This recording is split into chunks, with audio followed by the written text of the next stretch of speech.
Welcome back students to my YouTube channel once again students. ये जो video है इसमें हम देखने वाले हैं जो चैप्टर नंबर 5 है, आपकी जो ज्योग्राफी बुक है क्लास 10th की। तो उसमें एक चैप्टर है मिनरल्स एंड एनर्जी रिसोर्सेज। तो इसके आज हम एमसीक्यूज देखने वाले हैं इस वीडियो में। अगर हम इस चैप्टर की बात करेंगे तो इसमें आपको 4 मार्क्स होते हैं। इसमें से आपको 3 मार्क्स का एक क्वेश्चन आता है और एक एमसीक्यू आता है इसमें। ठीक है, तो उस एमसीक्यू को हासिल करने के लिए आपको इन पॉइंट्स का ध्यान रखना पड़ेगा। आपको इन पॉइंट्स को अच्छे से पढ़ना पड़ेगा। ठीक है, तो चलिए हम एक एक करके इन पॉइंट्स को देखते हैं। ये जो पॉइंट्स है ये मैंने आपकी एनसीईआरटी बुक पढ़ के ये सारे पॉइंट्स निकाले हैं। ठीक है, तो चलिए हम वीडियो को आगे बढ़ाते हैं। वीडियो आगे बढ़ाने से पहले मैं आपसे रिक्वेस्ट करता हूं कि अगर आप इस चैनल पे नए हो तो चैनल को सब्सक्राइब जरूर कीजिएगा और बेल नोटिफिकेशन आइकन को भी आप प्रेस कीजिएगा ताकि जो मेरे आने वाली वीडियोस की नोटिफिकेशन है वो भी आपको मिलती रहे।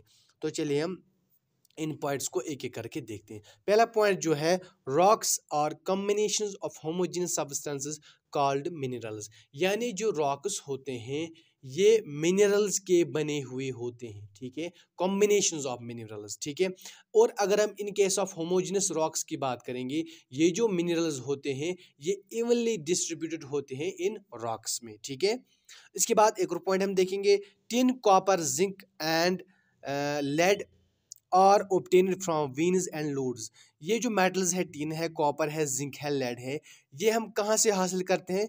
Venus and loads. Venus and loads क्या है?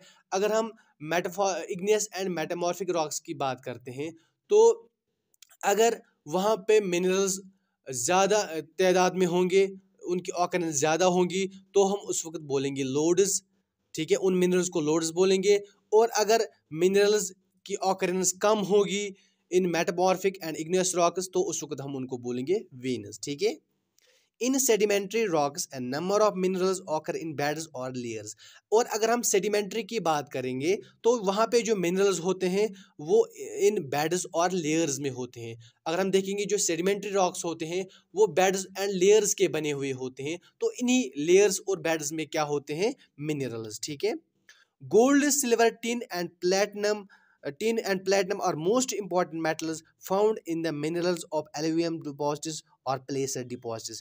यानी जो मिनरल्स एलुवियल डिपॉजिट्स या प्लेसर डिपॉजिट्स में होते हैं उनमें जो इंपॉर्टेंट मेटल्स होते हैं वो गोल्ड होते हैं, सिल्वर होते हैं, टिन होते हैं एंड प्लैटिनम होते हैं। ठीक है, the ocean beds are rich in manganese manganese nodules. यानी जो ओशंस के बेड्स होते हैं वहाँ पे मैंगनीज नोड्यूल्स जो है वो पाए जाते हैं। ठीक है, और अगर हम इन मैंगनीज नोड्यूल्स की बात करते हैं इनको हम पॉलीमेटेलिक नोड्यूल्स भी बोलते हैं। ठीक है, इसमें मैंगनीज के अलावा क्या होते हैं? बाकी मेटल्स भी होते हैं, लाइक आयरन होता है, कॉपर होता है। ठीक है, इसलिए इसको पॉलीमेटेलिक नोड्यूल्स भी बोलते हैं। ठीक है, उसके बाद एक और पॉइंट हम देखेंगे, कोल mining in Jowai and Cherrapunji is done by family members in the form of long narrow tunnel called known as rat hole। अगर हम जोवाई और चिरापुंजी की बात करते हैं, ये कहाँ फाउंड किए जाते हैं? ये मेघालय में प्लेसेस हैं।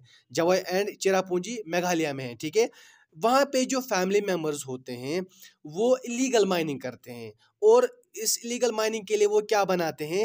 लॉन्ग नैरो टनल्स बनाते हैं जिनको हम रैट होल बना बोलते हैं। ठीक है, उसके बाद एक और पॉइंट देखते हैं, Gujarat and Assam have most of the petroleum deposits. Gujarat और आसाम में बहुत से पेट्रोलियम डिपॉजिट्स पाए जाते हैं। ठीक है, Rajasthan has reserves of many non ferrous minerals. Rajasthan में बहुत से नॉन फेरस मिनरल्स की रिजर्व्स पाई जाती है। नॉन फेरस मिनरल्स क्या होते हैं? जिनमें आयरन नहीं होता। ठीक है, उनको हम नॉन फेरस मिनरल्स बोलते हैं।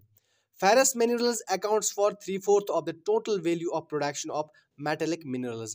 अगर हम metallic minerals की बात करते हैं, टोटल प्रोडक्शन अगर हम फेरस मिनरल्स की देखेंगे इसमें तो वो 3/4 होती है of the total production of metallic minerals. 3/4 बहुत ज़्यादा होता है, यानी कि फेरस मिनरल्स बहुत ज़्यादा होते हैं। ठीक है, iron ore is basic mineral and backbone of industrial development.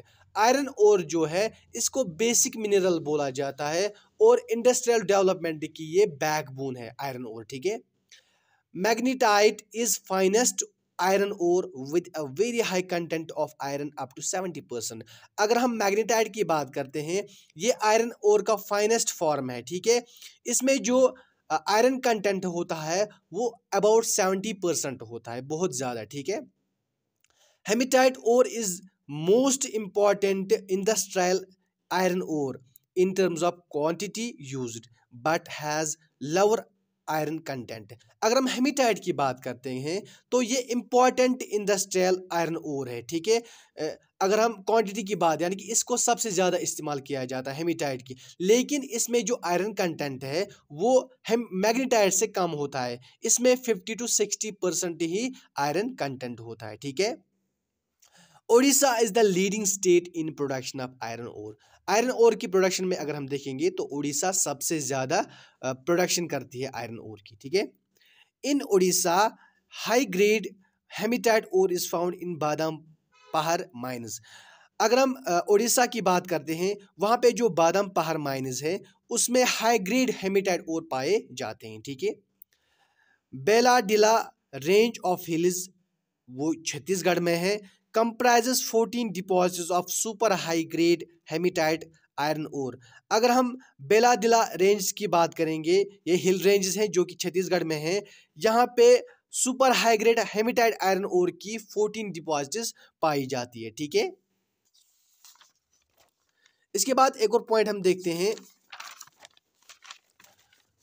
जो केद्रीमुख माइंस है, ये आयरन ओर माइंस है, ये कहाँ पे लोकेट है? जो वेस्टर्न घाट्स है कर्नाटका के, ये वहीं पे लोकेट है। और ये इसका जो मेन पॉइंट है, ये 100% एक्सपोर्ट यूनिट है। यहाँ से जो आयरन आपको मिलता है, इंडियन गवर्नमेंट को जो मिलता है, वो पूरा एक्सपोर्ट हो जाता है, यानी बाहरी जो कंट्रीज है उनको हम एक्सपोर्ट करते हैं। 100% एक्सपोर्ट यूनिट, ठीक है। Kudremukh deposits are known to be the one of the largest in the world. ये दुनिया की सबसे बड़ी डिपॉजिट्स, आयरन ओर की डिपॉजिट्स मानी जाती है। कुद्रेमुख डिपॉजिट जो है ये वर्ल्ड की सबसे लार्जेस्ट डिपॉजिट्स मानी जाती है। Manganese mainly used in steel manufacturing and ferromagnetic alloys. जो मैंगनीज है ये किस में यूज़ किया जाता है? स्टील मैन्युफैक्चरिंग में और फेरोमैग्नेटिक अलॉयज बनाने में, ठीक है। Madhya Pradesh is largest producer of manganese in India. Manganese की अगर हम प्रोडक्शन देखेंगे सबसे ज़्यादा मध्य प्रदेश में ही होती है। Manganese is used in manufacturing of bleaching powder, insecticides and pests. तो मैंगनीज जो है ये ब्लीचिंग पाउडर के को बनाने में मदद करती है, इंसेक्टिसाइड्स और पेंट्स, ठीक है। और आप मुझे बताना ब्लीचिंग पाउडर की क्या फॉर्मूला है, वो मैंने साइंस में ऑलरेडी बताया है, ठीक है। आयरन और manganese, nickel and chromite are examples of ferrous minerals. ये जो मिनरल्स होते हैं, आयरन और मैंगनीज, निकल, ये फेरस मिनरल्स होते हैं जिनमें आयरन पाया जाता है। Minerals of copper, bauxite, lead, zinc and gold are examples of non ferrous minerals. ये नॉन फेरस मिनरल्स की एग्जाम्पल्स है, कॉपर, बॉक्साइट, ठीक है। लीडिंग प्रोड्यूसिंग ऑफ कॉपर कौन कौन सी स्टेट है?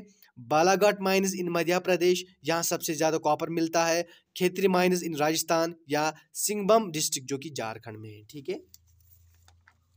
इसके बाद एक और पॉइंट हम देख लेंगे, aluminium is obtained from bauxite ore. अगर हम अल्मुनियम की बात करते हैं तो हम इसको सबसे ज़्यादा ऑब्टेन किस में से करते हैं? बॉक्साइट ओर से, ठीक है।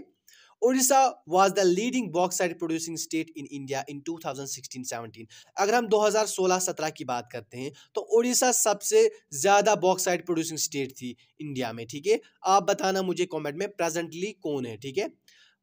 Panchpatmali deposits in Koraput district Odisha और important bauxite deposits in India. अगर हम पंचपतमाली डिपॉजिट जो है, जो कि कोरापुट डिस्ट्रिक्ट ओडिशा में है, ये इम्पॉर्टेंट बॉक्साइट डिपॉजिट्स है जो कि इंडिया में है, ठीक है।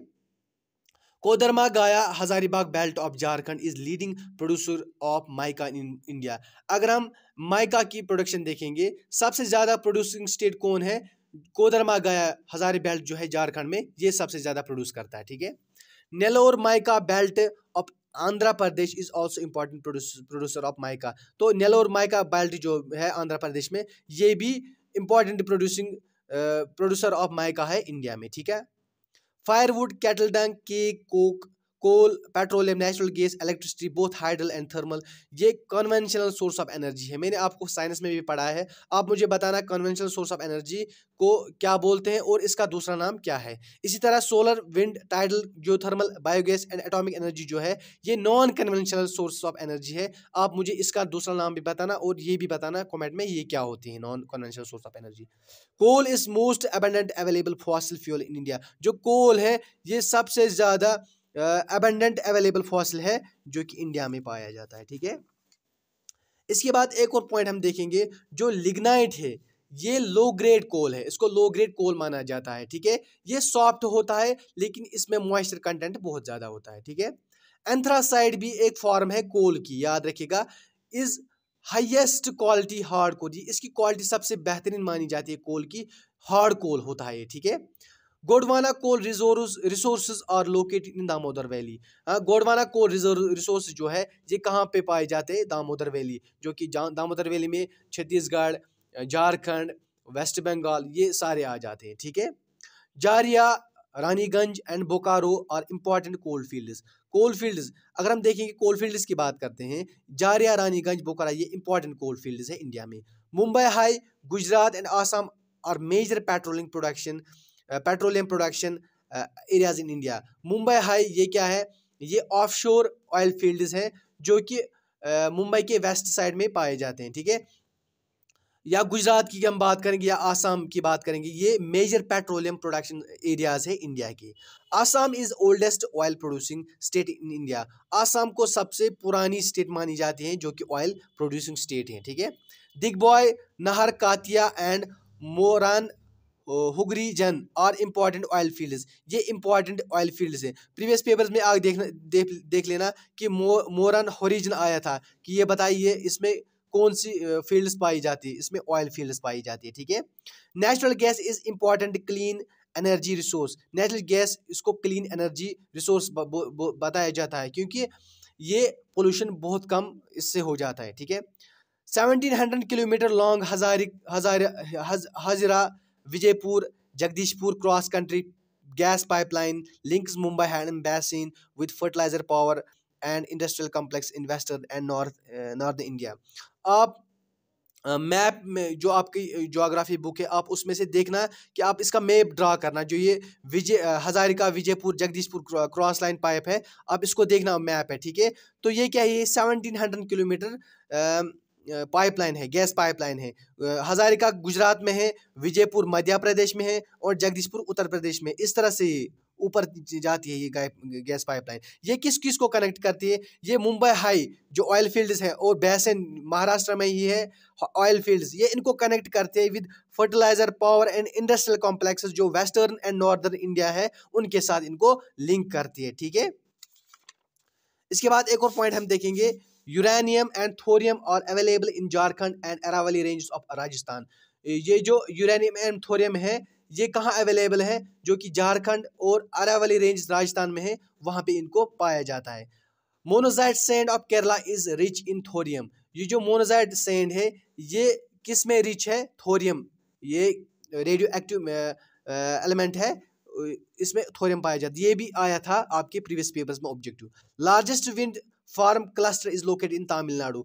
विंड फार्म क्लस्टर जो है सबसे बड़ा इंडिया में वो तमिलनाडु में है। ठीक है, Nagercoil and Jaisalmer are well known for effective use of wind energy in India. ये दो जो सिटीज़ है नागरकोइल एंड जैसलमेर, ये इंपॉर्टेंट सिटीज़ है इंडिया की जो कि विंड एनर्जी को सबसे ज़्यादा इफेक्टिव यूज़ करते हैं। Bauxite is formed by decomposition of rocks leaving a residual mass of weathered material. Bauxite कैसे आपको हासिल होता है, जब रॉक्स की डिकम्पोजिशन हो जाती है तो हमें बॉक्साइट मिलता है और वहाँ पे कुछ रेजिडुअल वेदर्ड मटेरियल रहता है। Minerals are deposited and accumulate in strata of sedimentary rocks. मैंने इससे पहले भी ये बताया था, ये ऑब्जेक्टिव है। इससे पहले भी मैंने बताया जो सेडिमेंट रॉक्स होते हैं उनके जो बेड्स होते हैं, लेयर्स होते हैं, उन्हीं में मिनरल्स डिपॉजिट होते हैं। The larger occurrence of minerals of igneous and metamorphic rocks are called lodes. ये मैंने बताया कि जो इग्नियस और मेटामॉर्फिक रॉक्स में अगर लार्जर ऑकरेंस ऑफ मिनरल्स होगी तो उनको लोड्स बोलते हैं, अगर स्मॉल ऑकरेंस होगी तो हम उनको वेन्स बोलते हैं। तो आई होप आपने इस सेशन को एंजॉय किया होगा। बहुत इंपॉर्टेंट एमसीक्यूज़ हैं, आप इतने ही करना। इंशाल्लाह आपको इसमें से आपको जो एक ऑब्जेक्टिव आता है इसमें वो आपको निकलेगा। तो thank you so much for watching this video.